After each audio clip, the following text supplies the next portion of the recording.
สบายดีเอฟซีทุกท่านเนาะว่ามื้อนี้เรามีงานที่ซีรีส์เวียดนามไม่มาแนะนำพวกนี้เราแนะนำมาหลายคลิปแล้วเนาะตัวอันพวกสีส้มพวกปักต่อมื้อนี้อันพิเศษเราสิมาแนะนำลูกค้าเลยตัวนี้เป็นคอฟเอคือว่าเราเอามาใหม่ด้วยตัวนี้นะคอฟเอแท้แน่นอนเนาะเบิ่งความละเอียดความเนียนของสีเป็นงานแสงงอน100%ลูกค้าได้แต่ว่าสีพิเศษนี่นะมันจะมีสีเขียวกับสีน้ำเงินมาตัวนี้เป็นสีเขียวเลยนี่ก็ประกอบตามที่ว่าลูกค้าสั่งเนาะตัวนี้เป็นสั่งเอาเป็นแลกบ็อกทู16แวนเนาะแต่ว่านี่เป็นสั่งปอกนี่เป็นปอกสีเหลืองตั้งคาร์บอนดำเลื่อมเก็บเสียงF5 กล้อง VSA นี่ประกอบให้ลูกค้าอยู่ห่างจะประสักในตัวนี้นะเพื่อมืออื่นจะได้ส่งให้ลูกค้าอันนี้เนาะความละเอียดความเนียนของซีอันประกันงานใส่งอน 100% บ่มีจกตาเนาะลูกค้าเนาะตัวนี้เป็นซีปอ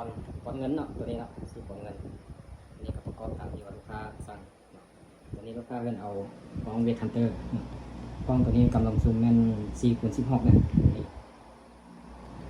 เส้นเล็งคมชัดแจ้งดีรับประกันแต่ว่าเพิ่นเอาเป็นวาล์ว8แว่นตัวนี้วาล์วเจน8วาล์ว8แว่นนะแต่ว่าก็ได้อัปเกรดวาล์วตัวนี้เครื่องมันมีห้องทรงนะลูกค้าเลยมันจะเอาได้ตัวก็ได้เอาเป็นชุดครบถ้วนก็ได้นะระดับครับมาตัวนี้เป็น K2 เรายังบ่ทันได้ใส่เหลาด้วยนะว่าเครื่องมีห้องส่งลูกค้าท่านใดสนใจจะเอาไปจำหน่ายต่อเงินหักมาได้เอาไล่ทางมีราคาลดให้เครื่องห้างเรามันมีครบเนี่ยพวก